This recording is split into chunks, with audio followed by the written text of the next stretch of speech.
नमस्कार साथियों, स्वागत है आपका अपने परिवार ऋषि रीजनिंग यूट्यूब चैनल पे। मैं मनीष गुप्ता आज लेकर आया हूँ आपके लिए डीआई का एक इम्पॉर्टेंट सेशन। आज के सेशन की खास बात क्या रहेगी, सबसे पहले हम ये समझ लेते हैं। आज का जो हमारा सेशन होगा वो डीआई का सेशन होगा और इस डीआई के अंदर हम कंप्लीट डीआई करने वाले हैं। और ये जो कंप्लीट डीआई होगा, ये कंप्लीट डीआई सिर्फ और सिर्फ टारगेट किया जाएगा आरएस प्रीलिम्स के क्वेश्चन के लिए।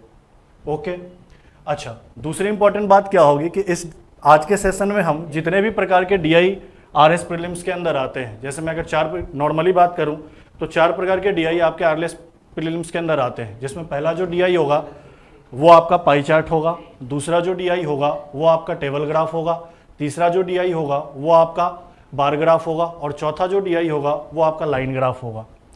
आगे बढ़ने से पहले डीआई के बारे में कुछ इंपॉर्टेंट चीज़ें हैं, उसको हम समझ लेते हैं, देन फिर हम आगे सेशन की तरफ बढ़ेंगे। देखो, अगर मैं डीआई की बात करूं, नॉर्मली अगर मैं आरएस प्रीलिम्स के अंदर डीआई की बात करूं तो टोटल 4 तरीके के डीआई आपको देखने को मिलेंगे। जो पहले नंबर पे डीआई होगा वो आपका क्या होगा, पाई चार्ट होगा। दूसरे नंबर का जो डीआई होगा वो आपका क्या होगा, टेबल ग्राफ का होगा। तीसरे नंबर का जो डीआई होगा वो आपका क्या होगा, बार ग्राफ होगा। और चौथे नंबर का जो डीआई होगा वो आपका क्या होगा, लाइन ग्राफ होगा। यही 4 प्रकार के डीआई आरएस के अंदर सिलेबस में मेंशन किया गया है और मैं क्या करने वाला हूं, इन चारों डीआई को इस सेशन में कंप्लीट कराने वाला हूं। एक बार आपने ये सेशन कंप्लीट तरीके से कर लिया तो आपको इसके अलावा कहीं और से कोई मैटर पढ़ने की जरूरत नहीं पड़ेगी और आप पेपर में जब जाओगे तो इसी वीडियो को आप अगर एक बार रिवीजन करके चले जाओगे तो आराम से क्वेश्चन आपका 100% सही हो जाएगा। अच्छा, आगे बढ़ने से पहले हम एक बार समझ लेते हैं कि ये चारों डीआई होते कैसे कैसे हैं, देखने में कैसे लगते हैं, ये चीज़ देख लेते हैं पहले। अगर मैं पाई चार्ट की बात करूं तो नॉर्मली पाई चार्ट आपका इस तरीके का ग्राफ होता है। एक सर्कल होगा, एक गोला होगा। इसके अंदर इस सर्कल को अलग अलग 4-5 भागों में बांट दिया जाएगा। जैसे मैंने एक सर्कल ले लिया, एक गोला ले लिया और इसको कितने भागों में बांट दिया, 5 भागों में बांट दिया। इस तरीके का जो डीआई होगा वो आपका कौन सा डीआई होगा, पाई चार्ट का डीआई होगा। अच्छा, एक सबसे इंपॉर्टेंट बात और समझ लेते हैं कि इस तरीके के जो डीआई है, इस तरीके के डीआई के अंदर जो डेटा दिया होता है वो 2 रूप में मैक्सिमम दिया होता है।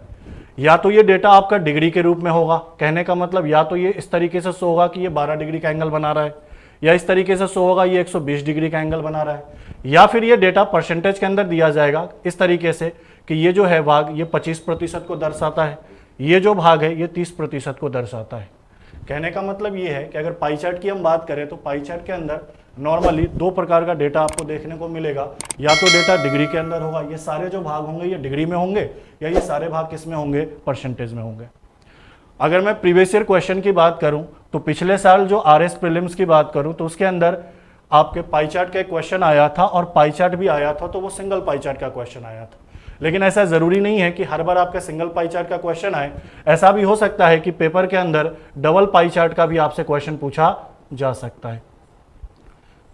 डबल पाई चार्ट का भी क्वेश्चन आपसे पूछा जा सकता है।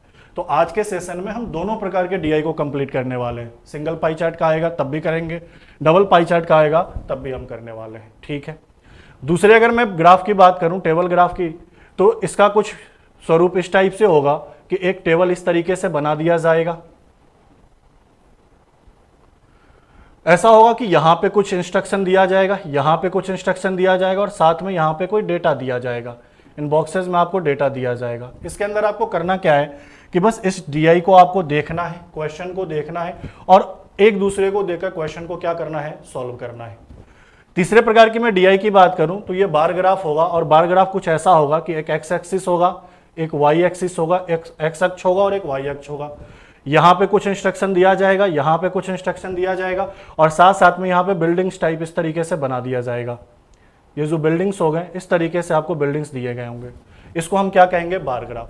अच्छा, ऐसा जरूरी नहीं है कि सिंगल बार ग्राफ का क्वेश्चन हो, ऐसा भी हो सकता है कि आपसे 2-2 पेयर में बिल्डिंग बना दिया जाए, 2-2 के पेयर में बिल्डिंग बना दिया जाए और क्वेश्चन आपसे पूछ लिया जाए। ऐसा भी हो सकता है कि 3-3 पेयर की बिल्डिंग बना दी जाए, 3-3 पेयर की बिल्डिंग बना दी जाए और इससे भी क्वेश्चन पूछ ली जाए।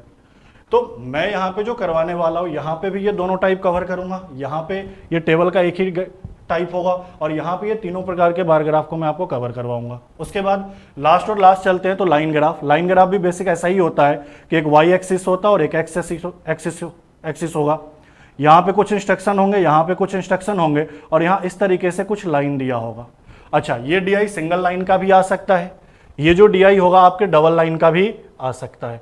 इस तरीके से यहाँ डबल लाइन का भी डी आई देखा जा सकता है, या हो सकता है ये ट्रिपल लाइन का भी आ जाए। इस तरीके से 3-3 लाइन दे दिया जाएगा और इसके रिगार्डिंग डेटा दे दिया जाएगा और आपसे क्वेश्चन पूछ लिया जाएगा। तो मैंने आपको सबसे पहले ये बताया कि ये जो 4 डी आई आपके सिलेबस में मेंशन है, इसमें किस किस प्रकार के क्वेश्चन आपसे पूछे जा सकते हैं पेपर में। और आगे जब हम क्वेश्चन में चलेंगे तो ये सारे प्रकार के डीआई आपको क्वेश्चन में देखने को मिलेंगे।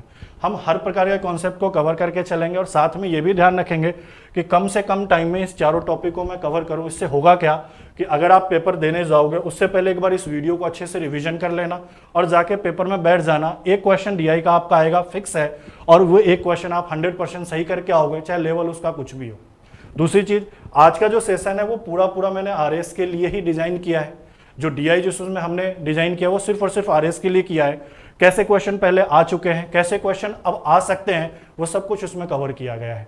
तो आपको जो मैं पढ़ा दूंगा बस ये पढ़ के जाना है और इससे आपके 1 नंबर आसानी से पेपर में आ जाएंगे।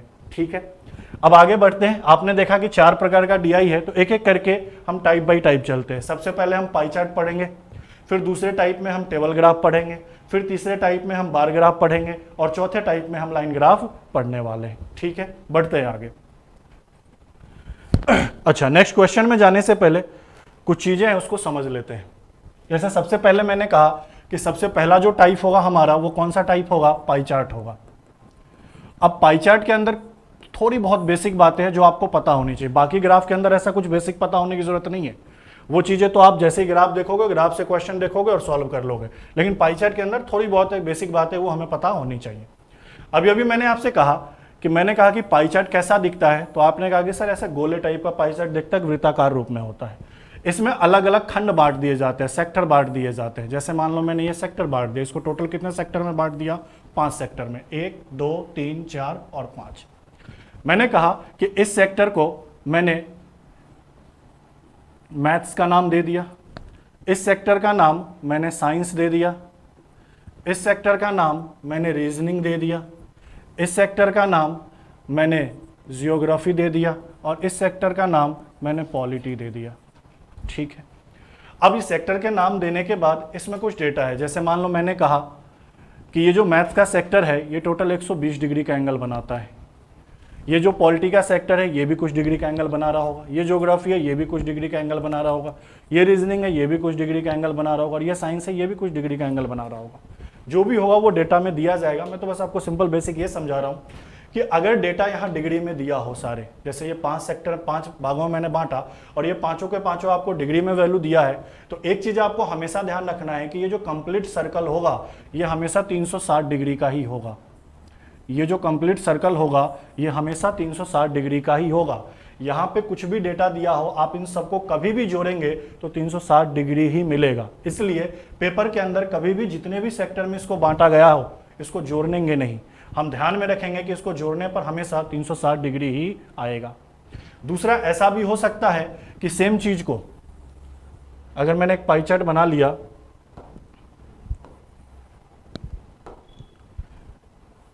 और मैंने सेम सेक्टर बांट लिए, मान लो मैंने 5 सेक्टर बांट लिए, सेम सेक्टर रख रहा हूँ, ये मैं मैथ्स का रख रहा हूँ, ये मैंने साइंस का रख दिया, ये मैंने रीजनिंग का ले लिया, ये मैंने ज्योग्राफी का ले लिया और ये मैंने पॉलिटी का ले लिया। अब मान लो आपसे कहा जाए कि मैथ पढ़ने वाले बच्चे टोटल कितने हैं, 25%। कहने का मतलब ये जितने भी सेक्टर दिए हैं 1 2 3 4 5, ये सारे वैल्यू किस में दिए हैं, प्रतिशत के अंदर। तो अगर ये सारे वैल्यू प्रतिशत के अंदर दिए हैं तो हमेशा ध्यान रखना ये पाई चार्ट प्रतिशत में ऑलवेज कितना होगा, 100%। ध्यान दीजिएगा इस बात को, मैं वापस रिपीट कर रहा हूँ कि अगर हर एक वैल्यू डिग्री में है तो कंप्लीट हमेशा 360 डिग्री होगा। ये पूरा सर्कल, ये पूरा गोला, ये पूरा पाई चार्ट हमेशा 360 डिग्री का होगा। यहाँ वैल्यू को आपको जोड़ना नहीं है कभी भी। अगर ये सारे मान प्रतिशत के अंदर दिया है तो ये कंप्लीट सर्कल हमेशा 100 डिग्री का होगा, इसको कभी 100% का होगा, इसको कभी भी आपको आपस में जोड़ना नहीं है। ये चीज आपको ध्यान में रखना है कि अगर पाई चार्ट के अंदर हर एक डेटा परसेंटेज में है तो कंप्लीट सर्किल 100% के बराबर, अगर पाई चार्ट में सारा डेटा डिग्री में है तो कंप्लीट सर्किल 360 डिग्री के बराबर होता है। ये छोटी बातें आपको ध्यान में रखनी है। कई बार ऐसा होता है कि एक बेसिक सा क्वेश्चन आपसे पूछ लिया जाएगा, जैसे मान लो मैंने कहा कि मैथ्स में यहाँ कितने डिग्री का कोण बन रहा है, 120 डिग्री। आपसे क्वेश्चन दिया गया, पाई चार्ट बना दिया गया और उसके अंदर मैथ्स के अंदर 120 डिग्री दर्शाया गया और क्वेश्चन आपसे ये पूछ लिया गया कि मैथ्स पढ़ने वाले कितने प्रतिशत विद्यार्थी हैं। आपसे ये क्वेश्चन पूछा गया कि मैथ्स पढ़ने वाले कितने प्रतिशत विद्यार्थी हैं, तो आप क्या कहोगे कि सबसे पहले मैंने मैथ का सेक्टर देखा और मैथ का सेक्टर कितने डिग्री का है, 120 डिग्री। अगर डिग्री में आंसर पूछता तो 120 ही हो जाता, लेकिन हमसे किस में पूछ रहा है, प्रतिशत में। तो कहीं ना कहीं इस डिग्री को किस में चेंज करेंगे, प्रतिशत के अंदर चेंज करेंगे। और प्रतिशत के अंदर चेंज कैसे करते हैं, तो मैंने कहा कि मैथ के अंदर जो वैल्यू है वो कितने डिग्री का है, 120 डिग्री का। और मैंने ये भी कह रखा है कि ये कंप्लीट सर्किल हमेशा डिग्री में कितना होता है, 360। तो आपने कहा कि सर ये जो 120 डिग्री है ये टोटल कितने में से है, 360 में से। और अगर मुझे किसी भी डेटा को प्रतिशत में बदलना है तो सिंपल 100 से क्या करना है, गुना। अब मैंने यहाँ काटा 120 से ये 360 कितनी बार में कटा, 3 बार में। और 100/3 को अगर मैं सरल करूँ तो मेरा मान आएगा 33 सही 1/3%, या फिर हम कह सकते हैं 33.33%। मतलब एक बेसिक सा क्वेश्चन क्या बन जाएगा कि डिग्री को प्रतिशत में बदलने के लिए कहा जा सकता है या फिर प्रतिशत को डिग्री में बदलने के लिए कहा जा सकता है। जैसे ये मैथ का वैल्यू प्रतिशत में दिया है 25%, मान लो मुझे इसको डिग्री में बदलना है तो मैं कहूंगा कि मैथ का मान कितना है, 25%, लेकिन टोटल कितने में से, 100% में से। और अगर डिग्री में बदलना है तो सिंपल 360 का क्या करना है, गुना। अब मैंने 25 से काटा, ये वैल्यू कितनी बार में, 4 बार में। और 4 से काटा, ये वैल्यू कितनी बार में, 90 बार में। तो अगर मैं आपसे पूछूं 25% का डिग्री में मान क्या होगा तो आप कहोगे 90 डिग्री। और अगर मैं आपसे पूछूं 120 डिग्री का प्रतिशत में मान क्या होगा तो आप कह रहे होंगे 33 सही 1/3 या 33.33%। बात समझ में आई कि आपसे एक बेसिक क्वेश्चन ये बन जाएगा, डिग्री को परसेंटेज में बदलो और परसेंटेज को डिग्री में बदलो। करना क्या है, जितने डिग्री हैं उसको 360 से भाग लगाना है और प्रतिशत में बदलने के लिए सिंपल 100 का गुना करना है। जितना भी प्रतिशत मान है उसको 100 से भाग लगाना है और डिग्री में बदलने के लिए 360 का गुना करना है। या फिर हम ऐसे भी कह सकते हैं, एक सिंपल तरीके से मैं आपको समझाऊं कि अगर वैल्यू डिग्री में हो और इसको मुझे प्रतिशत में बदलना है तो सिंपल हमें गुना करना है 5/18 का।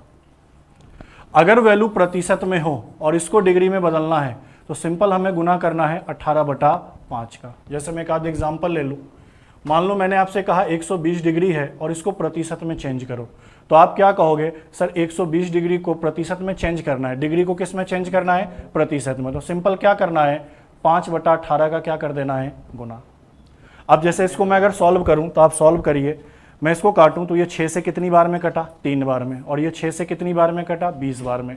और 20 में 5 का गुना किया, आपने कहा 100/3%। इसको और सरल करें तो ये वैल्यू कितना आएगा, 33 सही 1/3%। और भी कोई डिग्री ले लो, जैसे मान लो मैंने कहा कि 90 डिग्री है और इसको प्रतिशत में बदल लिए, तो आप सिंपल क्या कहोगे, सर 90 डिग्री है प्रतिशत में बदलना है तो 5/18 का क्या कर दे, गुना। 18 से ये वैल्यू कितनी बार में, 5 बार में। और 5 में 5 का गुना कितना हुआ, 25। तो आपने कहा प्रतिशत में मान क्या होगा, 25। वैसे ही अगर आपसे डेटा इस तरीके से दे दिया जाए कि 20% है और इसको किस में बदले, डिग्री में, तो आप सिंपल क्या कहोगे कि प्रतिशत को डिग्री में बदलना है तो 18/5 का क्या करना है, गुना। तो आप यहाँ 18/5 से गुना करोगे, 5 से यह वैल्यू कितनी बार में, 4 बार में। और 18 का पहाड़ आप 4 बार पढ़ोगे तो ये वैल्यू कितना होगा, 75 डिग्री। ये छोटी सी बात आपको ध्यान देनी है पाई चार्ट के अंदर। और कई बार ऐसे क्वेश्चन बन जाते हैं कि सिंपल डेटा दे दिया जाएगा डिग्री में और कहेगा इसका प्रतिशत मान क्या होगा, या सिंपल डेटा दिया जाएगा प्रतिशत में, कहा जाएगा इसका डिग्री में मान क्या होगा। क्लियर है ये बातें। दूसरी बात कि कंप्लीट सर्किल अगर डिग्री में है तो 360 डिग्री का होगा और अगर प्रतिशत में है तो हमेशा कितना प्रतिशत होगा, 100। ये छोटी सी बात बस आप ध्यान रख लीजिए पाई चार्ट के अंदर। बाकी ग्राफ के अंदर आपको कुछ ज़्यादा ध्यान रखने की जरूरत नहीं है। कुछ और इंपॉर्टेंट बात समझा दूं। अब आपने कहा कि सर हम 4 प्रकार के डीआई तो पढ़ रहे हैं और मैंने कहा कि मैं इस तरीके से 4 प्रकार का डीआई करा दूंगा कि पेपर में आप जाओगे इसको रिवीजन करके और एक क्वेश्चन आप 100% करके आओगे और वो भी सही सही करके आओगे। क्यों मैं ऐसा कह रहा हूँ, क्योंकि आज तक जितने भी पेपर हुए हैं या आगे जितने भी पेपर हो सकते हैं इसमें मेनली 4 प्रकार के क्वेश्चन आपसे पूछे जाते हैं। अगर मैं आपसे उस क्वेश्चन को डिस्कस करूं तो देखो, पहला प्रकार का जो क्वेश्चन होगा वो परसेंटेज पे होगा, मतलब नॉर्मली आपसे ये पूछा जाता है क्वेश्चन के अंदर कि प्रतिशत में मान ज्ञात करो। दूसरा आपसे क्वेश्चन के अंदर ये पूछा जाता है कि अनुपात ज्ञात करो। क्या ज्ञात करो? अनुपात ज्ञात करो। तीसरा आपसे क्वेश्चन ये पूछा जाता है कि औसत ज्ञात करो। फिक्स है पैटर्न, क्या ज्ञात करो? औसत। और चौथा एक पैटर्न और होता है, इसमें क्या होता है कि आपको डेटा को देखना होता है। कहने का मतलब आप सारणी को देखोगे, ग्राफ को देखोगे, क्वेश्चन को देखोगे और थोड़ा सा जोड़ने घटाने का कैलकुलेशन करोगे, जिसको हम कहते हैं ऑब्जर्वेशन, मतलब देख के चीजों को पता करना, जिसको हम क्या कहते हैं? ऑब्जर्वेशन। मतलब मैंने ग्राफ देखा, क्वेश्चन देखा और दोनों के डेटा को देखकर थोड़ा बहुत मतलब गुना भाग के जोड़ने घटाने का कार्य किया और आंसर मेरा निकल कर आ गया। नॉर्मली यही 4 प्रकार के क्वेश्चन आपसे पूछे जाते हैं आरएस के अंदर, चाहे डीआई कैसा भी हो, पाई चार्ट हो, टेबल ग्राफ हो, बार ग्राफ हो या लाइन ग्राफ हो, इसमें कोई चेंज आज तक नहीं आया और आगे भी कोई चेंज नहीं आएगा। अब प्रतिशत में भी सब कुछ नहीं पढ़ना, सिंपल आपको प्रतिशत निकालना पता है। और मुझे पता है कि आपको ये चीज़ तो पता ही होगा कि किसी भी नंबर को अगर प्रतिशत में बदलना है तो सिंपल आप क्या कर देते हैं? 100 का गुना, और 100 का गुना करने के बाद जो मान आता है वो उतने % के बराबर हो जाता है। अनुपात की बात करें तो अनुपात में ज्यादा कुछ नहीं करना है। 2 डेटा दिया है, जैसे मान लो राम की आय 200 है और श्याम की आय 300 है, इनका अनुपात निकालना है तो इनके बीच में एक बिंदी लगा देनी है। और सरल होना है तो इसको सरल कर दो, नहीं सरल होना है तो उसी रूप में छोड़ दो। यही आपका क्या हो गया? अनुपात। अगर मैं औसत की बात करूं तो औसत में निकालना आसान है। औसत में क्या करना है? जितनी भी राशि दी गई है सबको जोड़ लीजिए और जितनी भी राशियों की संख्या है उससे भाग लगा दीजिए। जैसे मान लो 3 राशि दी गई है, एक 6 है, एक 4 है और एक क्या है? 5 है। इसका मुझे एवरेज निकालना है तो आप सिंपल क्या कहोगे कि सर राशियों का योग, मतलब राशियों को जोड़े। 6 4 10 और 5 कितना? 15। और कितनी राशि है? टोटल 3, तो 3 का भाग लगा दिया। कहने का मतलब एवरेज कितना आ गया? 5। बस इतनी सिंपल सी चीज है जो कि आप बचपन में भी पढ़ते आ रहे होगे, बचपन से पढ़ते आ रहे होगे और ये छोटी छोटी चीजें आपको पता भी होंगी। ये ऑब्जर्वेशन क्या है? तो बस डीआई में कोई डेटा दिया होगा, डीआई के सारणी को पढ़ना है और दोनों को देख के सिर्फ जोड़ना घटाना होता है और क्वेश्चन पे टिक लगाना होता है। अभी क्वेश्चन आएगा तो हम इन चीज़ों को भी देखेंगे कि कैसे कैसे क्वेश्चन है, लेकिन बस यही 4 प्रकार के कैलकुलेशन होंगे, इसके अलावा 5वां कोई कैलकुलेशन नहीं आता है आपके पेपर के अंदर। क्लियर है? तो चले आगे बढ़े, बिना देरी किए हुए चलते हैं आगे। अब देखिए पहला जो टाइप है हमारा वो क्या था? Pie chart. और पाई चार्ट के अंदर पहला जो क्वेश्चन है, पहले मैं सिंगल पाई चार्ट आपको पढ़ा रहा हूं, सिंगल पाई चार्ट हम समझ लेते हैं, उसके बाद फिर हम डबल पाई चार्ट की तरफ भी चलेंगे। सिंगल पाई चार्ट है। अब देखो डीआई को करने से पहले कुछ चीजें हैं उसको ध्यान देना पड़ता है। कभी भी किसी भी प्रकार का डीआई करो तो सबसे पहले जो इसका इंस्ट्रक्शन दिया उसको जरूर पढ़े। इंस्ट्रक्शन पढ़ने के बाद ग्राफ जो दिया एक बार ग्राफ को देखें, उसके बाद क्वेश्चन पे जाएं। आप अगर सीधा ही क्वेश्चन पे जाएंगे तो बहुत बार चीजें होंगी जो आपके समझ के बाहर होंगी। सबसे पहले आपको क्या करना है? जो भी इंस्ट्रक्शन दिया है, जो भी निर्देश दिया है उस निर्देश को पढ़िए। निर्देश को पढ़ने के बाद उस ग्राफ को देखिए कि ग्राफ में क्या क्या डेटा है और उसके बाद हम क्वेश्चन पे जाए। यही सही तरीका होता है किसी भी प्रकार के डीआई करने का, चाहे वो लो लेवल का हो चाहे वो हाई लेवल का हो, इससे कोई मतलब नहीं है। अब देखो मैं यहाँ निर्देश पढ़ता हूँ। निर्देश क्या दिया गया है? निर्देश दिया गया है कि निम्न वृत्ता रेखा में एक विद्यालय के विभिन्न प्रभागों में प्रवेश पाए छात्रों की संख्या को दर्शाया गया है। इसका अध्ययन करें और प्रश्नों के उत्तर दीजिए। इंग्लिश में बात करें तो कह रहा है the following circle shows the number of students admitted in different division of A school, study it and answer the question. मतलब ये कहना चाह रहा है कि ये जो सारणी बनाया गया है, ये जो पाई चार्ट बनाया गया है, इसमें अलग अलग स्ट्रीम में या अलग अलग विभागों में जो बच्चे प्रवेश लेते हैं, जो एडमिशन लेते हैं, जो है उनका डेटा यहाँ पे दिया गया है। यहाँ साफ साफ लिखा है एक विद्यालय के विभिन्न प्रभागों में प्रवेश लेने पाए गए छात्रों को दर्शाया गया है। मतलब यह छात्रों की संख्या दी गई है, कौन कौन से किस किस स्ट्रीम के छात्र हैं, किस किस प्रभाग के छात्र हैं। तो आपने कहा कि एक कला है, दूसरा क्या है? शिक्षा है, तीसरा क्या है? विधि है, चौथा क्या है? वाणिज्य है और 5वां क्या है? विज्ञान है। इंग्लिश में बात करें तो कला का मतलब क्या हो गया? आर्ट्स।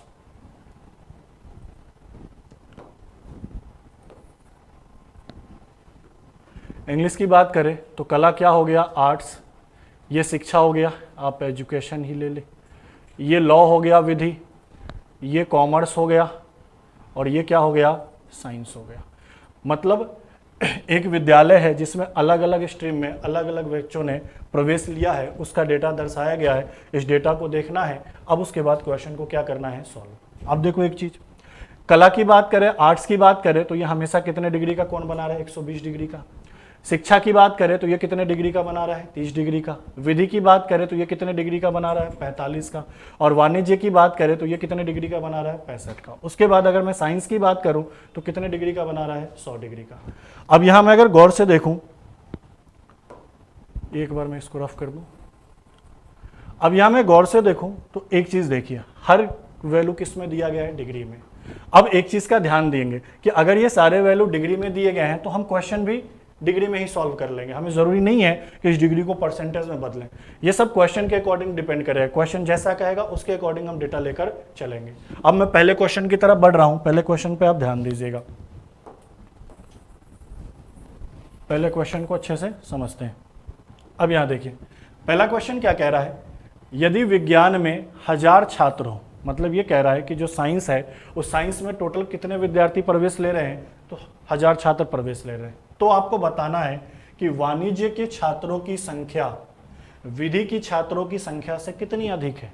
मतलब वाणिज्य में जितने भी व्यक्तियों ने, जितने भी छात्रों ने एडमिशन लिया है वह विधि के छात्रों से कितना ज्यादा है। एक चीज का हमेशा ध्यान रखें, कभी भी पेपर में आपसे क्वेश्चन कह रहा है कि इसकी आय इससे कितनी ज्यादा है, या ये इससे कितना ज्यादा है, या ये इससे कितना कम है। कभी भी ज्यादा और कम का मतलब सिंपल शब्दों में क्या होता है, अंतर।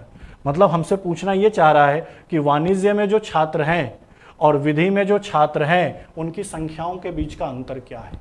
क्वेश्चन समझ में आया? वापस रिपीट कर रहा हूं कि साइंस में टोटल 1000 छात्र दे दिए गए हैं। फिर हमसे कह रहा है कि कॉमर्स में जो स्टूडेंट है और लॉ में जो स्टूडेंट है, वाणिज्य में जो छात्र हैं और विधि में जो छात्र हैं, इनके बीच का अंतर क्या है। ये सिंपल सा क्वेश्चन है। चलिए बढ़ते हैं आगे सॉल्यूशन की तरफ। अब मुझे एक बात बताओ, यहां पे देखा जाए तो साइंस में टोटल कितना छात्र है, 1000। तो अब हम डेटा में साइंस खोजेंगे। यहां मुझे साइंस का डेटा दिया है तो डेटा के अंदर हम क्या खोजेंगे, साइंस। सारणी के अंदर क्या खोजेंगे, साइंस। साइंस की बात करें, विज्ञान की बात करें तो विज्ञान का मान कितना दिया गया है, 100 डिग्री। तो हम ऐसा कह सकते हैं कि अगर मैं डिग्री में बात करूं तो विज्ञान कितने का है, 100 का। और अगर मैं इसी को संख्या में बात करूं तो टोटल कितने स्टूडेंट दिए गए हैं, 1000। संख्या में साइंस में टोटल 1000 है और डिग्री में कितने हैं, 100 है। अब यहां से मैं काम करता हूं, 1 डिग्री का मान निकाल लेता हूं। 1 डिग्री का मान निकालने का मतलब 100 से इसमें मैंने भाग लगाया तो 1 डिग्री का मान कितना आया, 10। मतलब जब भी मेरे पास एक डिग्री का मान 10 आ गया, मुझे कितने भी डिग्री का मान निकालना हो, जैसे मान लो मुझे यहाँ पे 4 डिग्री का मान निकालना होगा तो 1 डिग्री का मान 10 है तो 4 डिग्री का हम क्या कर देंगे, 40 गुना कर देंगे। मान लो मुझे 55 डिग्री का मान निकालना होगा तो 10 गुना कर देंगे 55। ये सिंपल सा काम है। अब मुझसे क्वेश्चन क्या पूछा, वाणिज्य और विधि के छात्रों का अंतर। अब मैं देखूंगा वाणिज्य कहाँ है, वाणिज्य यहाँ है और वाणिज्य का डेटा कितना है, 65। विधि कहाँ है, विधि यहाँ है, विधि का डेटा कितना है, 45। और दोनों का क्या पूछा, अंतर। तो अगर मैं दोनों के अंतर को देखूं तो आपने कहा सर ये तो 65 है और ये कितना है, 45। और दोनों के मैं अंतर की बात करूं तो अंतर कितने डिग्री का आ रहा है, 20 डिग्री का। घटा लीजिए, 65 और 45 का अंतर कितना, 20। लेकिन आंसर तो हमसे डिग्री में नहीं पूछ रहा है, आंसर तो हमसे एग्जैक्ट डेटा पूछ रहा है। तो मैंने कहा कि 20 डिग्री में है और 1 डिग्री का मान अगर 10 है तो मैं कह सकता हूं कि 20 डिग्री का मान कितना होगा, 20 × 10। कहने का मतलब 200। मतलब हमारा उत्तर क्या होगा, 200। कि वाणिज्य में जो छात्र है और विधि में जो छात्र हैं, इन दोनों का अगर हम अंतर निकाले तो वह इनसे कितना आएगा, 200 आएगा। क्लियर है, बातें समझ में आ रही है? ठीक है, बढ़ते हैं अगले क्वेश्चन की तरफ। दूसरा क्वेश्चन देखिए, सेम वही डेटा है, डेटा तो हम पहले रीड कर ही चुके हैं। अब डायरेक्ट क्वेश्चन पे चलते हैं। क्वेश्चन क्या कह रहा है कि यदि विज्ञान में 1000 छात्रों को प्रवेश मिला, अभी भी विज्ञान में कितने छात्र प्रवेश ले रहे हैं, 1000 फिक्स है। अब यहां पे विज्ञान देखें तो 100 डिग्री है, तो मैं ये कह रहा हूं कि 100 डिग्री का काम तो बार बार आ ही रहा है। 100 डिग्री किसके बराबर, 1000। तो 1 डिग्री की बात करें तो 1 डिग्री किसके बराबर, 10। अब क्वेश्चन हमसे पूछना क्या चाह रहा है, तो विज्ञान तथा कला के छात्रों का अनुपात ज्ञात करें। मतलब मुझे विज्ञान वाले छात्र लेने हैं और कला वाले छात्र लेने हैं, आर्ट्स वाले छात्र लेने हैं, और इन दोनों का क्या निकालना है, रेशियो। अच्छा, विज्ञान की बात करें तो विज्ञान के तो हमारे पास 1000 छात्र पहले से थे ही, वो तो निकालने की क्या जरूरत है, वो तो दिया हुआ है। अगर कला की बात करें तो कला का निकालना पड़ेगा, और कला का मान कितना है, 120 डिग्री। और मैंने कहा कि 1 डिग्री का मान कितना है, 10। तो 120 डिग्री का मान कितना होगा, तो आपने कहा सर 120 इंटू मैं क्या कर दूं, 10। कहने का मतलब 1200। और इन दोनों का ही तो रेशियो पूछ रहा है। ये किसका है, साइंस का, और ये किसका है, आर्ट्स का, कला का। अब सरल करें तो बताओ, 1 1 2 0, ये 2 0 कैंसिल। 2 से मैं काट दूं या कितनी बार, 5 बार, और 2 से मैं काट दूं या कितनी बार, 6 बार। तो मैंने क्या कहा कि अगर 1000 विद्यार्थी साइंस में प्रवेश लेते हैं तो साइंस के विद्यार्थी और कला के विद्यार्थियों के बीच में जो रेशियो आएगा, जो अनुपात आएगा, अनुपातिक संबंध आएगा, वो कितना आएगा, 5:6। तो हमारा सही उत्तर क्या होगा, डी, 5:6।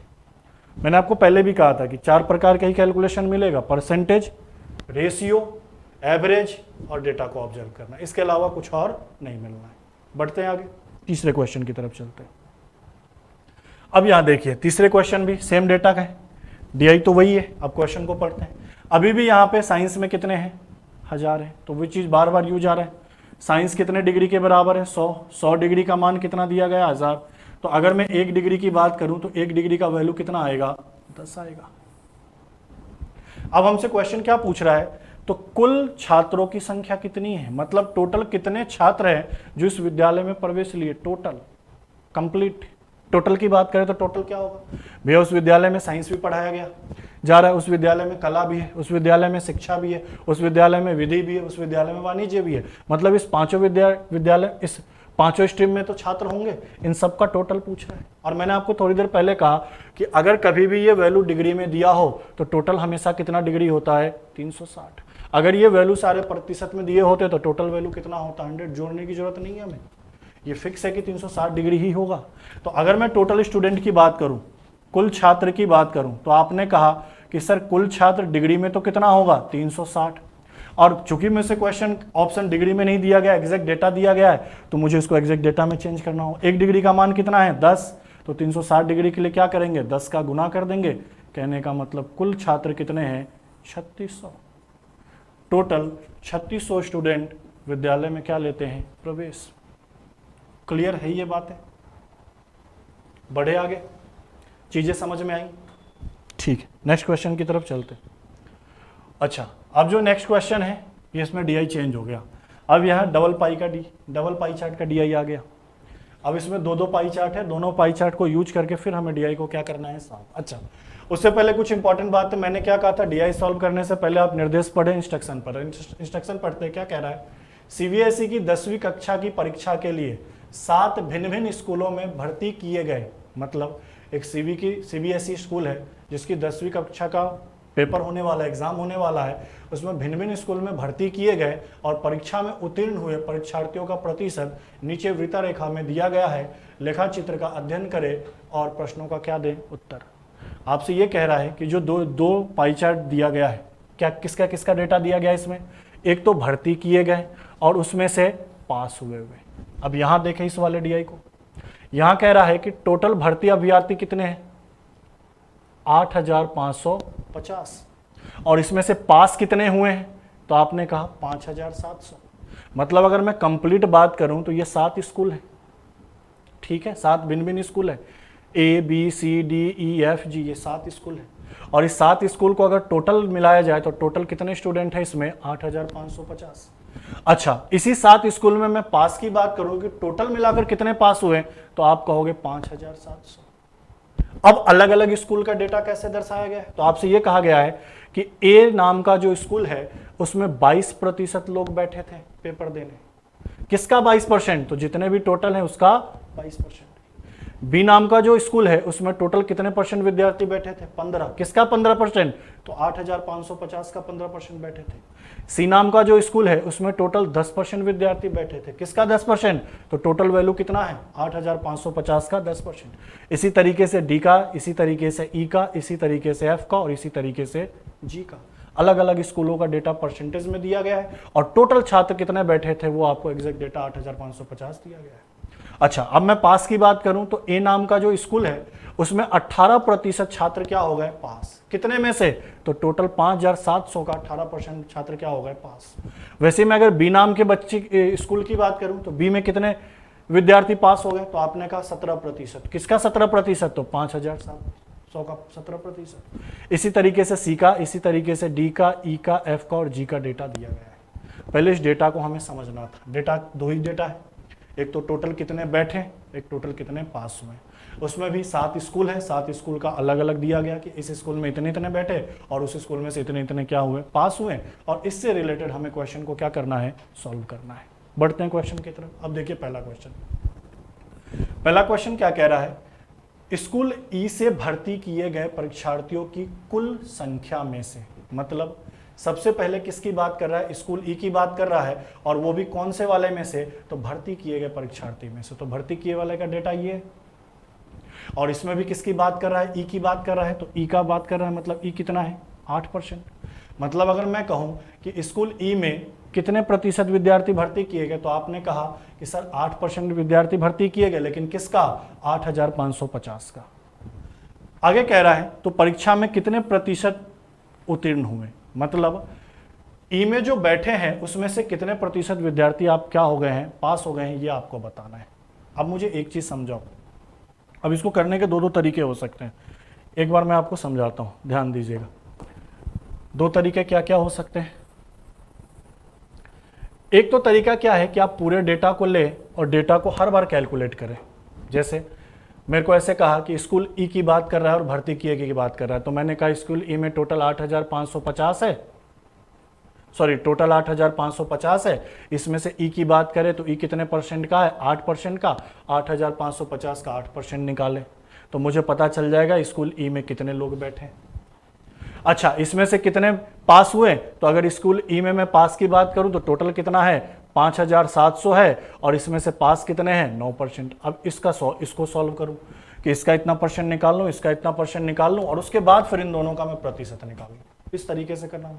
दूसरा आसान तरीका मैं आपके लिए बता रहा हूं कि दूसरा आसान तरीका क्या हो सकता है। दूसरा आसान तरीका सिंपल ये हो सकता है कि आप एक काम करिए, क्योंकि इन दोनों डेटे का काम तो बार बार आना ही है, तो क्यों ना मैं दोनों का रेशियो निकाल लूं। जैसे अगर मैं कहूं कि टोटल कितने थे, टोटल कितने विद्यार्थी बैठे, तो आपने कहा 8550 विद्यार्थी बैठे, उसमें से टोटल कितने पास हो गए, तो आपने कहा सर 5700 विद्यार्थी क्या हो गए, पास हो गए। कि टोटल इतने बैठे और इतने क्या हो गए, पास हो गए। मैं फेल का पूछता तो आप कहते इसमें से इसको घटा दो तो टोटल फेल का आ जाएगा, लेकिन अभी उसकी जरूरत है नहीं। अभी सबसे पहले हम इसको सरल कर लेते हैं। जैसे मान लो मैंने कहा ये 0 से ये 0 कट गया, अब मैं इसको काटूं तो आप अगर 19 का पहाड़ा जानते हो तो 19 से ये कितनी बार में, 3 बार में, और ये 0 30 बार में। 19 से काटो तो 19 चौका कितना 76, और 19 पंचे कितना होता है 95। वापस मैं 15 से काट दूं तो ये 15 से कितनी बार 2 बार, और ये 15 से कितनी बार 3 बार। तो आप ऐसा कह सकते हो, ध्यान दीजिएगा, कि टोटल 3 के अनुपात में बैठे और 2 के अनुपात में क्या हो गए, पास हो गए। टोटल 3 के अनुपात में बच्चे बैठे और 2 के अनुपात में क्या हो गए, पास हो गए। अब इस तरीके से क्वेश्चन सॉल्व करने से क्या होगा कि आपका क्वेश्चन में कैलकुलेशन क्या हो जाएगा, कम। आपको बार बार परसेंटेज निकाल कर डेटा को टफ बनाने की जरूरत नहीं पड़ेगी। मैंने कहा कि टोटल इतने थे, पास इतने हुए, तो टोटल का और पास का मैंने रेशियो निकाल लिया, इन डेटा को सरल कर लिया कि 3 के अनुपात में व्यक्ति बैठते हैं और 2 के अनुपात में क्या होते हैं, पास होते हैं। बस इस चीज़ को हम ध्यान में रखना है कि 3 के अनुपात में व्यक्ति बैठते हैं और 2 के अनुपात में क्या होते हैं, पास होते हैं। इस चीज़ को हम ध्यान में रखेंगे और क्वेश्चन को क्या करेंगे, सॉल्व। चलिए क्वेश्चन का सॉल्यूशन देखते हैं। अब कह रहा है स्कूल ई में भर्ती गए परीक्षार्थियों की कुल संख्या। तो अगर मैं स्कूल ई की बात करूं तो स्कूल ई में कितने परसेंट बैठे हैं, तो आपने कहा 8%। लेकिन 8% किसका, 8550 का, और इसको पहले ही मैंने सरल करके क्या बना लिया, 3।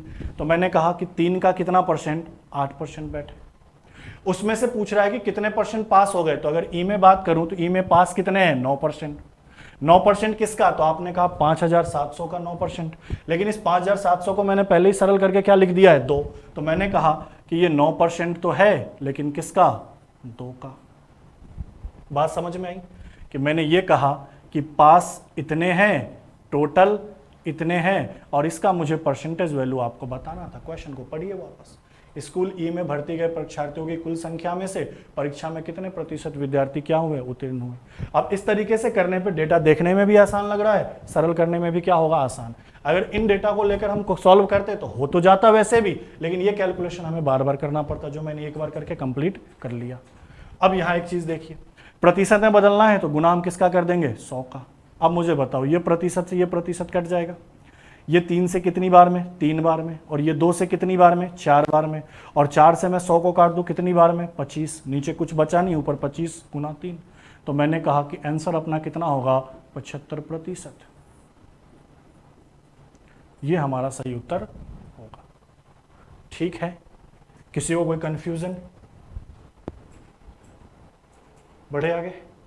चलिए नेक्स्ट क्वेश्चन देखिए। अच्छा, हमने ये रेशियो तो पहले ही निकाल रखा है कि इसको 3 के अनुपात में और इसको 2 के अनुपात में। क्यों निकाला था? क्योंकि डेटा में कैलकुलेशन हमें क्या करना है, कम करना। अब क्वेश्चन को पढ़ते हैं। क्वेश्चन क्या कह रहा है, स्कूल ए में उत्तीर्ण हुए परीक्षार्थियों का। अब स्कूल ए में क्या देखना है, तो उत्तीर्ण हुए, तो उत्तीर्ण वाला भाग ये है। स्कूल ए में उत्तीर्ण कितने हुए, 18%। तो आपने कहा कि अच्छा सर स्कूल ए में उत्तीर्ण कितने हुए, 18%। लेकिन 18% किसका, 5700 का। लेकिन हमें 5700 नहीं लेना, हमें कितना लेना है, 2। क्यों 2 लेना है? क्योंकि मैंने इसको पहले ही सरल कर लिया था कैलकुलेशन से बचने के लिए। तो 2 का कितना परसेंट, 18% का भर्ती किए गए परीक्षार्थियों के साथ अनुपात क्या होगा। भर्ती किए गए परीक्षार्थियों के साथ अनुपात क्या होगा, अनुपात पूछना है। मतलब स्कूल ए में पास का, स्कूल ए में टोटल का, आपसे क्या पूछ रहा है, रेशियो। तो मैंने स्कूल ए में देखा पास कितने हैं, 18%। किसका, 5700 का। 5700 की जगह हम क्या ले लेंगे, 2, क्योंकि इससे कैलकुलेशन क्या होगा, आसान। अब यहाँ स्कूल ए में देखें तो स्कूल ए में कितने परसेंट है, 22% बैठे। और किसका, तो 8550 ना लेकर हम किसका ले ले, 3 का। रेशियो निकाल दे, काट देते हैं। 2 से ये वैल्यू कितनी बार, 11। 3 से ये वैल्यू कितनी बार, 6 बार। परसेंट से परसेंट कैंसिल, तो आपने कहा पास 6 के अनुपात में और बैठे कितने के अनुपात में, 11। तो अपना जो सही उत्तर होगा वो क्या होगा, 6:11। अगर आप बार बार इस डेटा को लेकर चलते, जैसे मान लो मैं बोला कि स्कूल ए में उत्तीर्ण विद्यार्थी कितने हैं, तो आप कहते 5700 का 18% अनुपात, फिर बैठे कितने हैं, तो 8550 का 22%, फिर उसको काटते रहते, टाइम आपका वेस्ट होता। पहले ही मैंने इसको सरल कर लिया ताकि मेरे लिए कैलकुलेशन क्या हो गया, आसान हो गया। ठीक है, बढ़ते हैं अगले क्वेश्चन में। नेक्स्ट क्वेश्चन देखिए क्या कह रहा है, स्कूल बी तथा सी को मिलाकर भर्ती किए गए परीक्षार्थियों के कितने प्रतिशत विद्यार्थी उत्तीर्ण हुए। ध्यान दीजिएगा, कह रहा है स्कूल बी और सी को मिलाकर भर्ती किए गए परीक्षार्थियों के, मतलब स्कूल बी और सी में जितने भी भर्ती किए गए हैं उसमें से कितने प्रतिशत विद्यार्थी क्या हुए, उत्तीर्ण। अब सिंगल डेटा नहीं लेना, बी और सी दोनों का देखना है। अच्छा, भर्ती किए गए का डेटा ये है, रेशियो तो हमें पहले से पता है, 3 अनुपात क्या चल रहा है, 2। बी की बात करें तो बी में कितने परसेंट भर्ती किए गए, 15। और सी की बात करें तो सी में कितने परसेंट भर्ती किए गए, 10। तो आपने कहा बी और सी मिलाकर टोटल कितने भर्ती किए गए, तो आपने कहा सर बी और सी मिलाकर टोटल 25% भर्ती किए गए। लेकिन 25% किसका, 3 का। 8550 का नहीं लेंगे क्योंकि डेटा को पहले ही सॉल्व कर लिया है। अच्छा, अब कह रहा है कि कितने प्रतिशत विद्यार्थी उत्तीर्ण हुए। अब उत्तीर्ण वाला पास वाले में आ जाओ। पास वाले में बी कितना है, 17, और सी कितना है, 13। दोनों को मिलाना है, मिलाना मतलब जोड़ना है। 17 और 13 कितना हो गया, 30%। तो पास कितना है, 30%। लेकिन किसका, 2 का। 5700 अब नहीं लेना, सरल कर लिया है। ये पास है, ये क्या है, टोटल है, और इनका परसेंटेज वैल्यू पूछ रहा है, प्रतिशत मान ही तो पूछ रहा है। हमने गुना क्या कर दिया, 100। सरल कर दीजिए, परसेंट परसेंट कैंसिल। अच्छा, 5 से काटे कितनी बार, 5 बार। 5 से काटे कितनी बार, 6 बार। 3 से यह वैल्यू कितनी बार कटेगा, 2 बार। और 5 से इसको काट दे कितनी बार, 20 बार। नीचे कुछ नहीं बचा, ऊपर 2 गुना 2 4, और 4 में 20 का गुना। कहने का मतलब कितना, 80%। हमारा जो सही उत्तर होगा वो क्या होगा, 80%। एक चीज आप गौर कर रहे हैं कि अगर इसको मैं पहले ही सरल कर रहा हूं तो डेटा हमारे लिए क्या बन रहा है, आसान। अगर पहले सरल नहीं करता तो बार बार इस डेटा का यूज करना पड़ता है। यहाँ 3 की जगह मुझे 8550 रखना पड़ता, 550, और यहाँ 2 की जगह बार बार मुझे 5700 रखना होता, और बार बार उस कैलकुलेशन को हम रिपीट कर रहे होते। ठीक है, बढ़ते हैं अगले क्वेश्चन में। नेक्स्ट क्वेश्चन क्या कह रहा है, ये चीज तो फिक्स है, ये 3 के रेशियो में और ये 2, ये चीज मैं लिख रहा हूं बार बार। नेक्स्ट क्वेश्चन क्या कह रहा है, उत्तीर्ण हुए मतलब पास हुए, पास वाले में देखना है।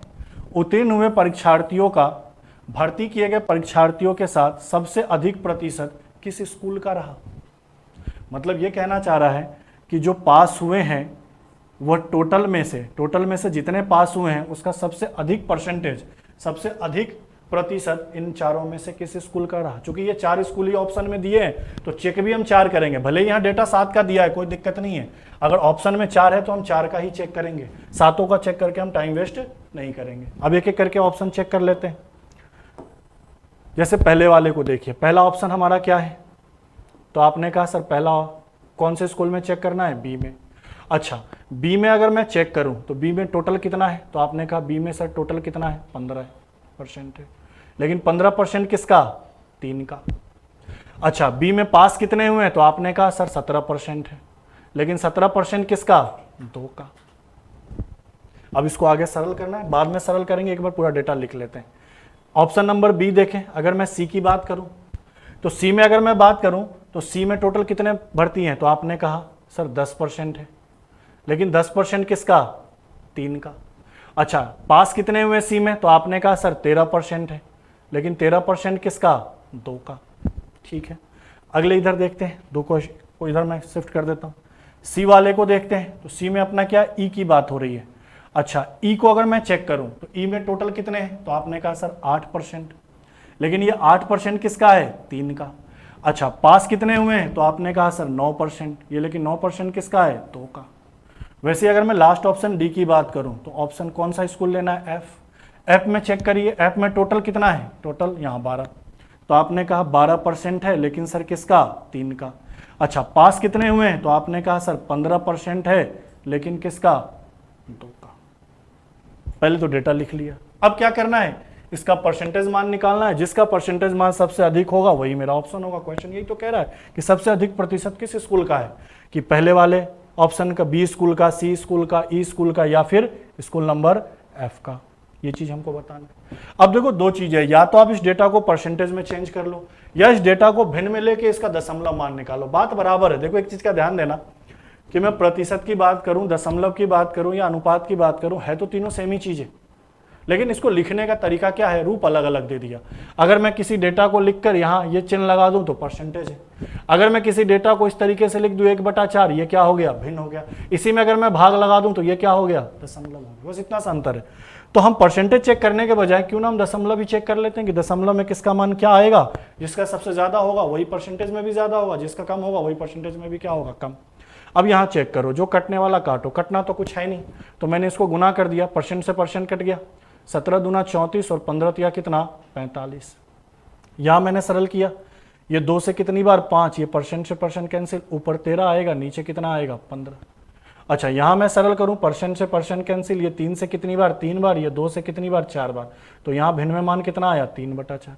अच्छा, इसको भी सरल कर लेते हैं, परसेंट से परसेंट कैंसिल, बताइए 2 से ये कितनी बार में कट जाएगा, 6 बार में, 3 से ये कितनी बार में कट जाएगा, 5 बार में, तो आपने कहा सर 5/6, यही चीज़ है। अब दशमलव में कैलकुलेट कर लेते हैं, इसको कैलकुलेट करना आसान है, 4 से 3 में भाग लगाना है, तो मैं ऐसा कह दूं कि दशमलव ये कितना हो गया, 30, तो 4 7 कितना, 28। अभी दशमलव के एक स्थान तक ही मान निकालिए, जरूरत पड़ेगा तब 2 तक निकालेंगे। अब इसको सरल कर लो, यहाँ दशमलव लगाया, 0 हो गया 50, मैंने कहा 6 8 48.8।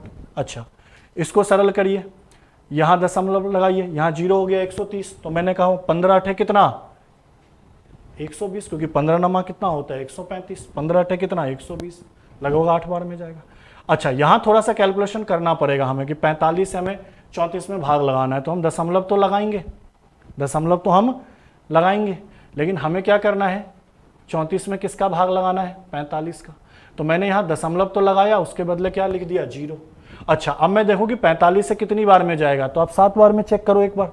अब मैंने कैसे चेक किया, 7 बार में, मैंने नॉर्मली पहले इसको 50 ले लिया, अब मैंने कहा कि अगर ये 50 होता तो 7 पंचे कितना होता, 35, 350, 8 बार में कितना होता, 8 पंचे 40, लेकिन ये है तो कम ही, तो या तो 7 बार में जाएगा या तो 8 बार में जाएगा। देखिए 7 पंचे कितना, 35, और 7 चौका कितना, 28, ठीक है, 7 पंचे मैंने क्या किया, 35, 3, 7 चौका 28, और सॉरी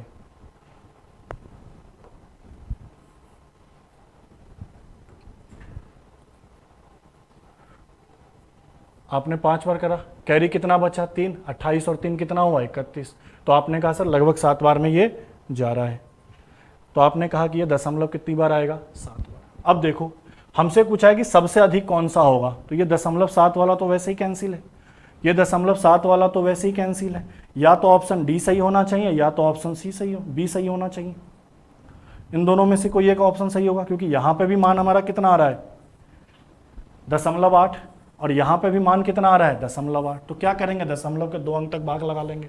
अब जैसे मैं यहाँ लगा रहा था तो पहले 6 का पारा मैंने 8 बार पढ़ा, तो कितना हुआ 6×8 = 2 बच गया, मैंने कहा 6 दूनी 12, 0.82 के करीब में। अच्छा यहां मैं करूंगा तो 15 का पहरा मैंने 8 बार पढ़ा था, 15 8 कितना 120, 10 बच गया तो मैं क्या कहूंगा 15 6 कितना 90, मतलब यहाँ 0.86 आ रहा है, यहाँ 0.82 आ रहा है, तो 0.82 और 0.86 में बड़ा कौन है 0.86, मतलब ऑप्शन नंबर अपना कौन सा सही है, पहला ऑप्शन गलत है, ये भी गलत है, ये भी गलत है, ऑप्शन नंबर अपना बी सही है, जो कि ये उत्तर है। मैं एक बार इसको हाईलाइट कर देता हूं,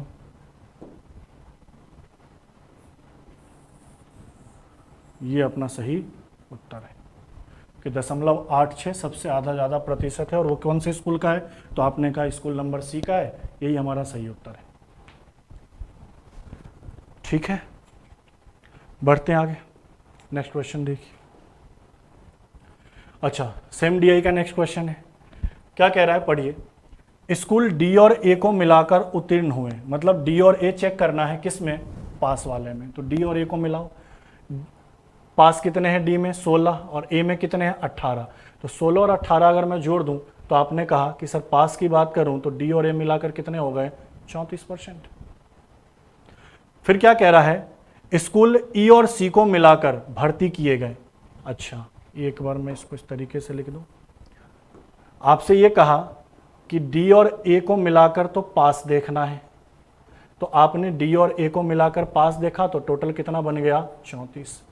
फिर कह रहा है ई और सी को मिलाकर टोटल कितने बैठे हैं वो देखना है, तो ई और सी को मिलाएं, देखा जाए तो ई का कितना है 8 और सी का कितना है 10, तो आपने कहा 18।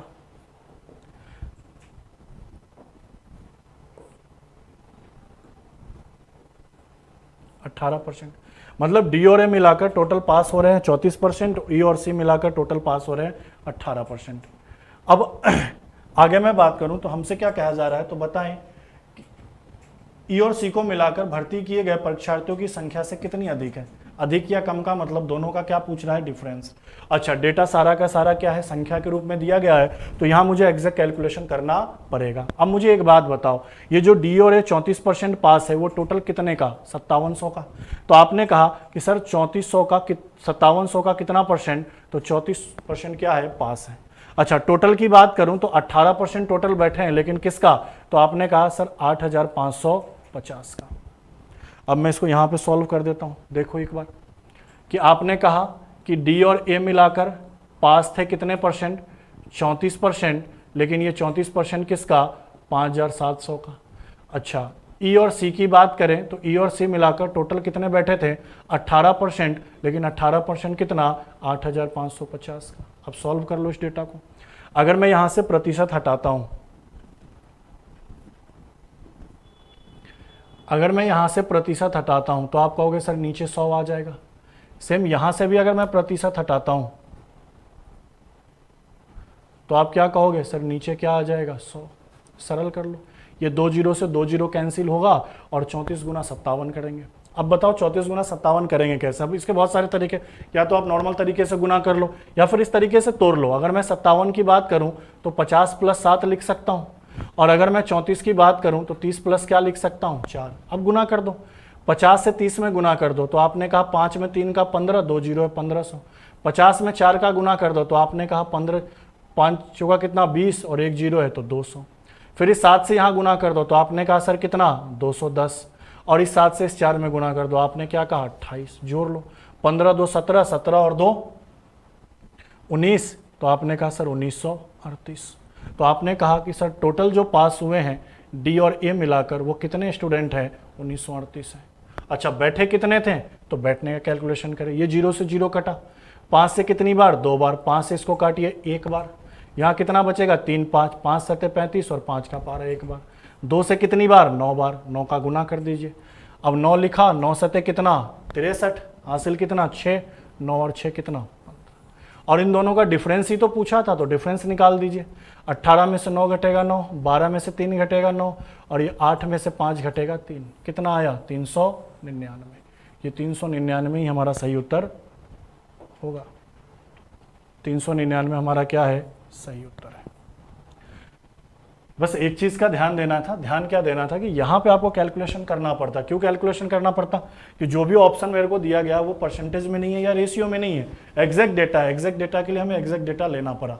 तो मैंने कहा डी और ए मिलाकर कितने पास हुए 34, तो 5700 का 34% निकाल दिया। ई और सी मिलाकर कितने बैठे 18%, तो 8550 का 18% निकाल दिया। फिर इसको मैंने कैलकुलेट कर दिया और कौन किससे अधिक है, मतलब दोनों का अंतर 399। ये अपना सही आंसर हो जाएगा। बढ़े आगे, नेक्स्ट क्वेश्चन देखते हैं। अच्छा, अब ये सिंगल डीआई का आ गया। चलिए आसान करते हैं। निर्देश को पढ़िए क्या कह रहा है। इस प्रश्नों के उत्तर देने के लिए नीचे दिए गए पाई चार्ट का ध्यानपूर्वक अध्ययन करिए। अब ये हमारे पास सिंपल पाई चार्ट है। पाई चार्ट में सारे जो डेटा दिए गए हैं वो प्रतिशत में दिए गए। इतना तो समझ में आ गया कि अगर टोटल की बात करें तो ये टोटल 100% होगा और हर एक चीज़ का डेटा दिया। क्या क्या डेटा दिया? तो शिक्षा में 12%, यातायात में 5%, अन्य में 20%, बचत में 15%, भोजन में 23%, वस्त्र में 10%, आवास में 15%। इस डेटा का अध्ययन करना और क्वेश्चन सॉल्व करना है। करते हैं। पहला क्वेश्चन क्या कह रहा है देखिए। यदि 1998 का कुल खर्च कितना है 4600। अब आप सोच रहे होंगे सर ये 1998 कहाँ से है? भैया दे दिया मतलब ये 1998 का ही डेटा होगा, बस इतना समझना है। अगर ये 2000 होता तो ये 2000 का डेटा होता, इसका कुछ खास मतलब नहीं है। का टोटल खर्च कितना है 46,000। मतलब आपसे कह रहा है कि ये जो कंप्लीट खर्च है, ये कंप्लीट खर्च कितना है 46,000 है। तो आपको बताना है कि भोजन की मद पे किया गया खर्च, मतलब भोजन पर कितना खर्च किया। तो आप मुझे एक बात बताओ, आपने टोटल खर्च कितना किया 46,000। आपसे पूछ रहा है कि भोजन पे आपने कितना किया, तो आप भोजन वाले डेटा को देखो। भोजन पर कितना है 23%। तो ये 23% किसका? इस 46,000 का ही तो 23%। तो आपने कहा सर 46,000 का कितना परसेंट? 23%। 46,000 का कितना परसेंट? 23%। ये किस पे खर्च हुआ होगा? तो आपने कहा सर ये भोजन पे खर्च हुआ है। सरल कर दो, ये 2 जीरो कैंसिल हो जाएगा। अब मुझे क्या करना है 46 में 23 का गुना करना और एक जीरो बैठाना। इसको सरल करने का आसान तरीका क्या, मैं 46 को ऐसा लिख दूं, 460 को ऐसा लिख दूं, 46 गुना 10 और यहाँ 23 का गुना करना ही है। इसको और सरल कर लेता हूँ, मैं 46 को लिखता हूँ 23 गुना 2 गुना 10 गुना 23। अब मैंने ऐसा क्यों किया?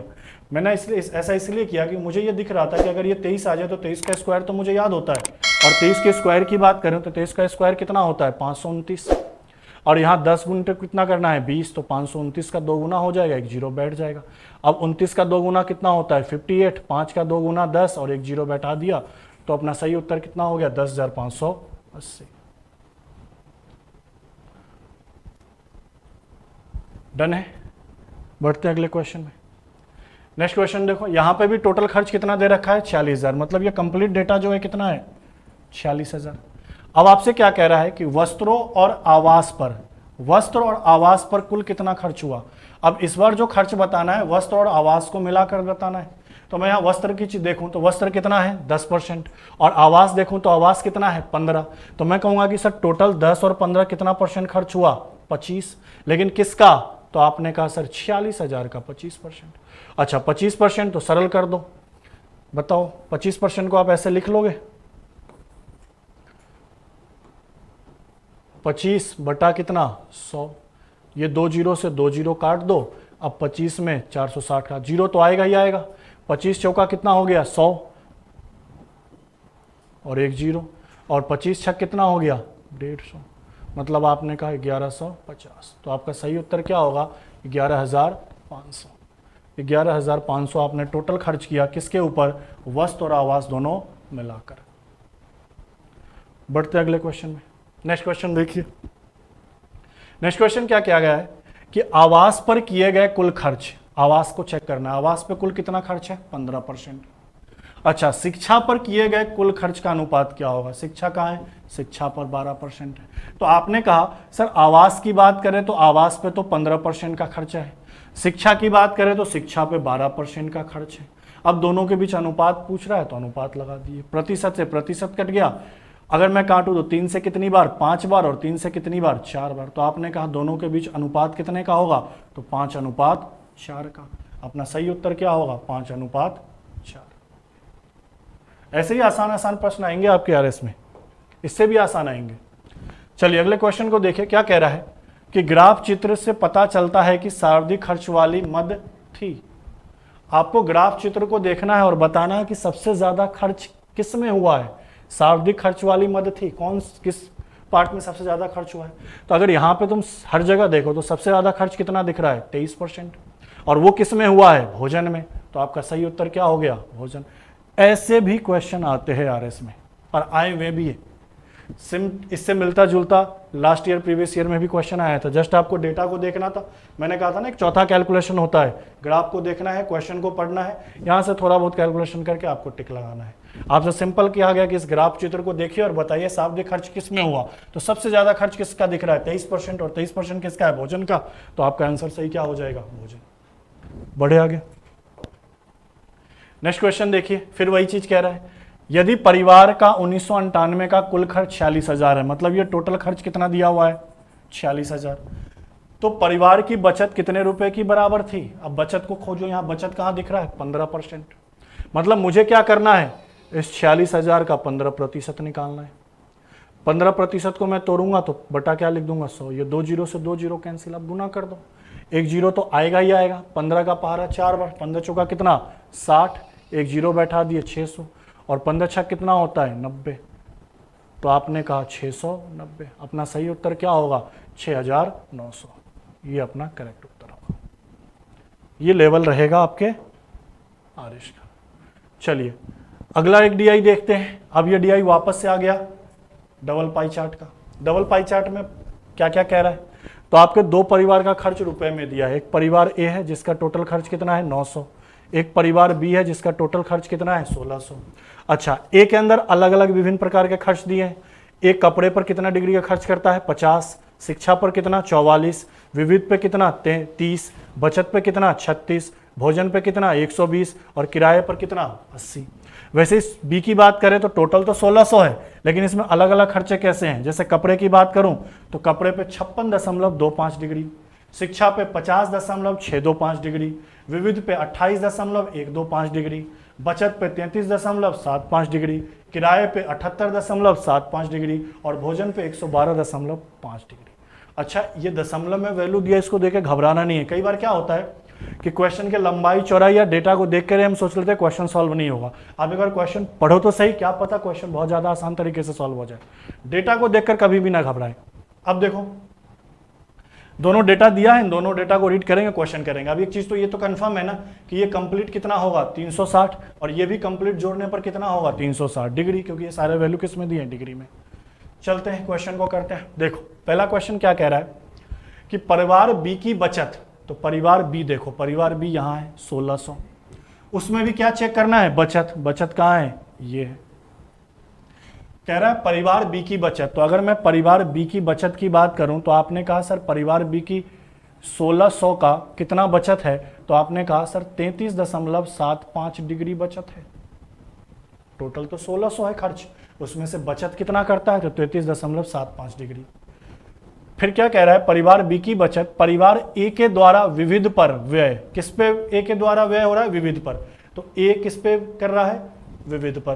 तो अगर मैं ए की बात करूं तो ए किस पे खर्च कर रहा है, विविध पर। ए टोटल कितना है 900, और 900 का कितना डिग्री विविध पे खर्च कर रहा है, 30 डिग्री का कितना प्रतिशत है।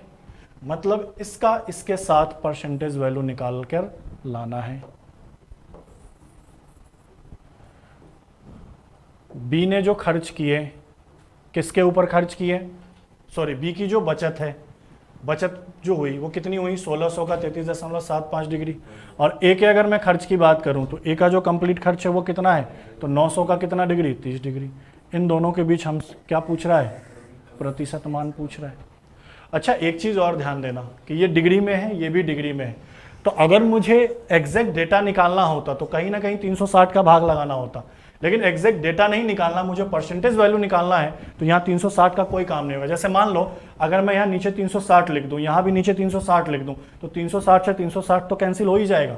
इसीलिए चूंकि यहाँ पे हमसे वैल्यू परसेंटेज में पूछा है, प्रतिशत के अंदर पूछा है, या वैल्यू अनुपात के अंदर पूछा जाए, तो इस 360 का कोई काम नहीं आएगा। अब मैं इसका प्रतिशत वैल्यू निकाल देता हूँ, गुना किसका कर दूंगा 100 का। बताओ अगर मैं यहाँ से दशमलव हटा दूं तो क्या नीचे मैं 100 लिख दूं, बोले ठीक है सर लिख दीजिए, सरल कर दीजिए। ये 2 जीरो से ये 2 जीरो कट गया, ये 100 से ये 100 कट गया। अच्छा अब मैं काटूं तो आपने कहा सर 3 से ये 10 बार में काट दीजिए, 3 से इसको काटिए 1 1 2 और ये कितना 5। 9 से मैं इसको काट दूं तो आपने कहा सर 9 एकम कितना 9, कितना बचेगा 2 और 2, 9 दूनी कितना 18 और 9 पंचे कितना 45। वापस मैं इसको काटूं 5 से कितनी बार 2 बार, आपने कहा 5 से कितनी बार 25 बार, और 2 से मैं इसको काटूं या कितनी बार 8 बार। तो आपने कहा कि नीचे तो कुछ नहीं बचा, ऊपर क्या बचा 25 और 8, 25 में 8 का गुना कितना हुआ 200, तो आपका सही उत्तर कितना होगा 200%। परसेंट लगाना ना भूले क्योंकि गुना हमें 100 का करना था। तो आपका सही उत्तर क्या होगा डी। इंपॉर्टेंट क्या था, इंपॉर्टेंट ये था कि ये भी वैल्यू डिग्री में है, ये भी वैल्यू डिग्री में है। मैंने दोनों में से कहीं पे भी 360 का भाग नहीं लगाया। क्यों? क्योंकि जब भी प्रतिशत में लेंगे या रेशियो में लेंगे तो 360 से 360 तो कैंसिल होना ही था, तो मैंने उस 360 को छोड़ ही दिया, दोनों में कॉमन था।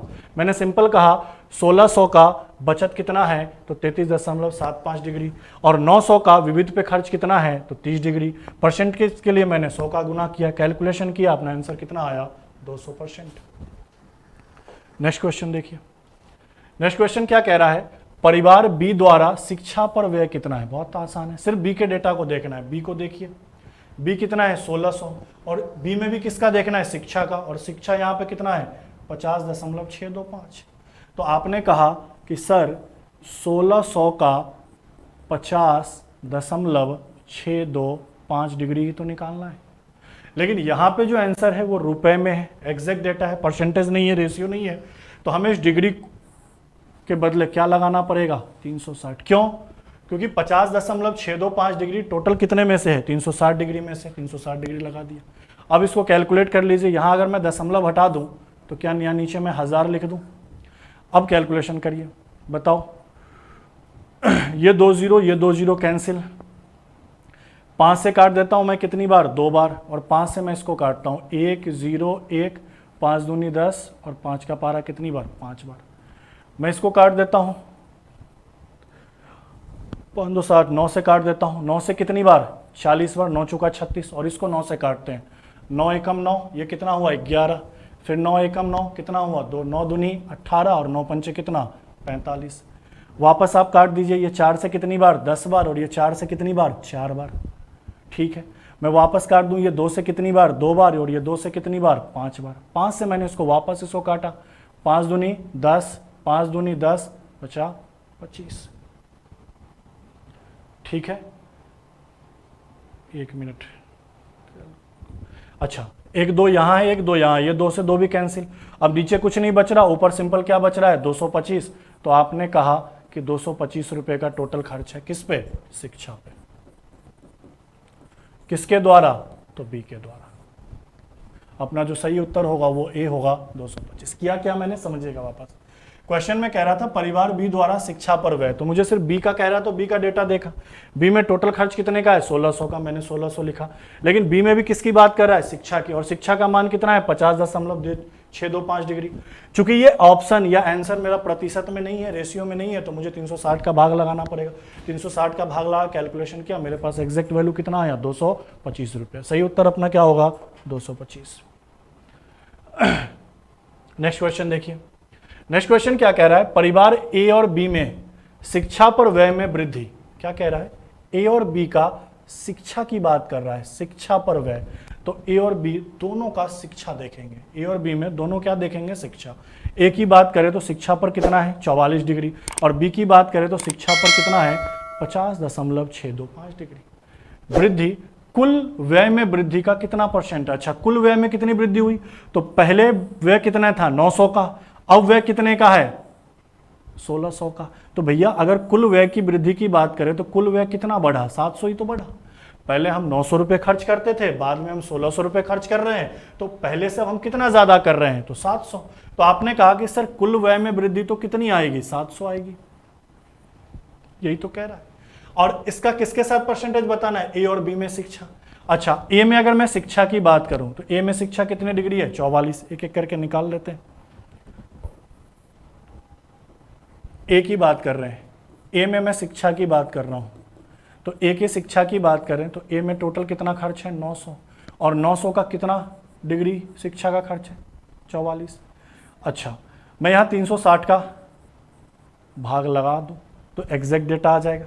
अच्छा, अगर मैं बी की बात करूँ, बी के शिक्षा की बात करूँ, तो बी का शिक्षा पर कितना खर्च है? तो आपने कहा 50.625। और एक चीज़ और गौर करिए, अभी पीछे पीछे हमने निकाला ही था कि बी पर शिक्षा पर टोटल कितना खर्च है? 225। तो क्यों ना हम इसको डायरेक्ट 225 लिख देते हैं, क्योंकि अभी पीछे पीछे सॉल्व किया था कि बी की शिक्षा पर यही तो निकाला था। 1600 का 50.625 डिग्री, 360 का भाग लगाया था, 225 रुपये आया था। बस इसका निकाल लेते हैं। अब मुझे एक बात बताओ, ये जीरो कैंसिल हो जाएगा। ये 9 से कितनी बार? 10 बार। और ये 9 से कितनी बार? 4 बार। और ये 4 से कितनी बार? 11। तो आपने कहा ए टोटल कितना खर्चा करता है शिक्षा पे? तो 110 रुपये खर्च करता है। बी टोटल शिक्षा पर कितना खर्च करता है? तो 225 अभी पीछे निकाला था, 1600 का 50.625 डिग्री। अब मुझे बोला इन दोनों को मिला दो, तो इन दोनों को अगर मिला दूं तो आपने कहा कि ए और बी को मिला दूं तो टोटल शिक्षा पर खर्च कितना हो रहा है? तो आपने कहा 110 और 225, टोटल कितना आया? तो आपने कहा 3 3 5। अच्छा, और टोटल कितने की वृद्धि हो गई खर्च में? तो आपने कहा टोटल कितने की वृद्धि हो गई? 700। 900 से 1600 हुआ 700, बटा हम इसका क्या रख दें? 700। चूंकि प्रतिशत में पूछ रहा है तो यहाँ गुना किसका कर दे? 100 का। 2 जीरो से 2 जीरो कैंसिल, 7 से काटेंगे।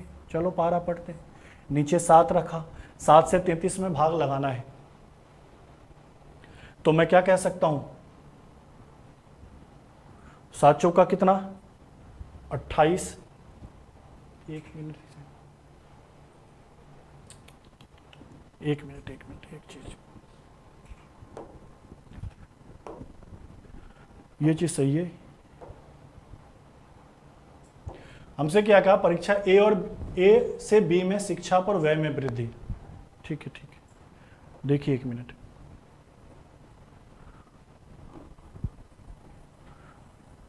अगर मैं ए की बात करूं तो आपने कहा सर ए शिक्षा पर 110 रुपये खर्च करता है।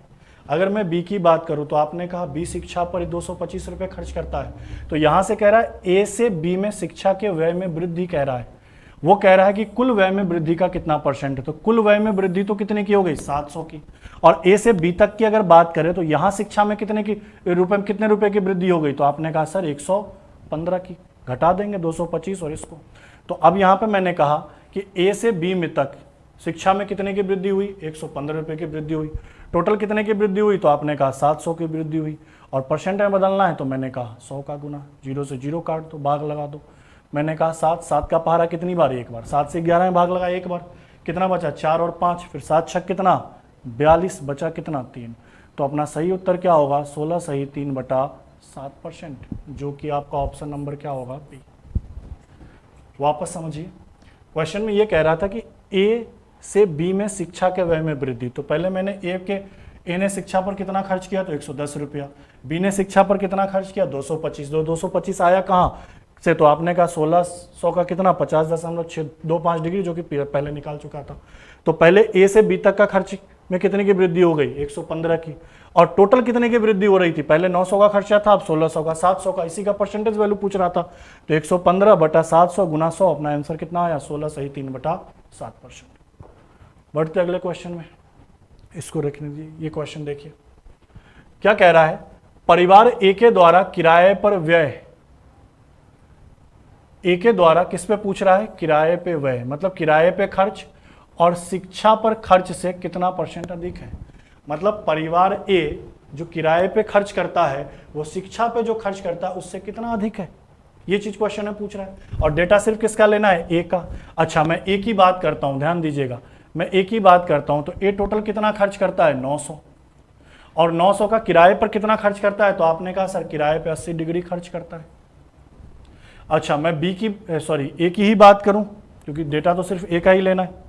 अच्छा, ए की ही बात करूं, ये किसका था? किराए का। ए की ही बात करूं और ए की शिक्षा की बात करूं तो आपने कहा ए शिक्षा पर कितना खर्च करता है? तो कहा 900 का कितना? 44 डिग्री। यही तो कह रहा है ये इससे कितना परसेंट अधिक है। ये चीज आपसे पूछा, ये इससे कितना प्रतिशत अधिक है। परसेंटेज में कमी या वृद्धि बतानी। अब दो तरीके हैं, या तो इस दोनों का एग्जैक्ट डेटा निकाल लो। अगर एग्जैक्ट डेटा निकालना है तो मैं यहाँ क्या कहूँ? 360, और यहाँ भी भाग किसका लगाऊं? 360।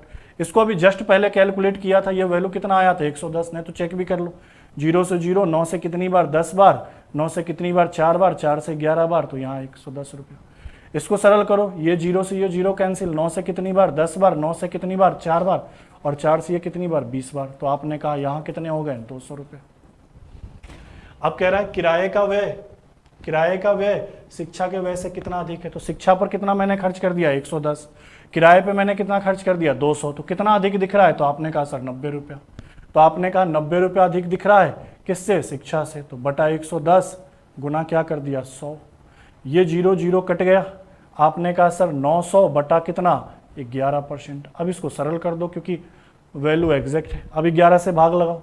11 का पारा कितनी बार पढ़ेंगे, 8 बार। 11 8 कितना, 88, 2 और 0 20। फिर 11 का पारा हम कितनी बार पढ़ेंगे, 1 बार। वापस कितना बचेगा, 11 का पारा 1 बार पढ़ेंगे, वापस 9, फिर 11 8 88। तो आपने कहा 81.8%, जो लगभग किसके बराबर होगा, 82। तो अपना सही उत्तर क्या है, 82%। यहाँ पे क्वेश्चन में कह रहा था कि कितना परसेंट अधिक है। तो मैंने सबसे पहले ए का टोटल किराया निकाल लिया 200 रुपया, ए का शिक्षा पर खर्च निकाल लिया 110। तो 110 से कितना ज़्यादा है, 90। तो 90 बटा 110 गुना 100। अपना सही उत्तर क्या होगा, 81.8%। तो आज के लिए इतना ही रखते हैं, फिर अगले सेशन में मिलते हैं इसके आगे वाले पार्ट के साथ। आज हमारा पहला पार्ट था पाई चार्ट, इसमें हमने किया था डीआई का।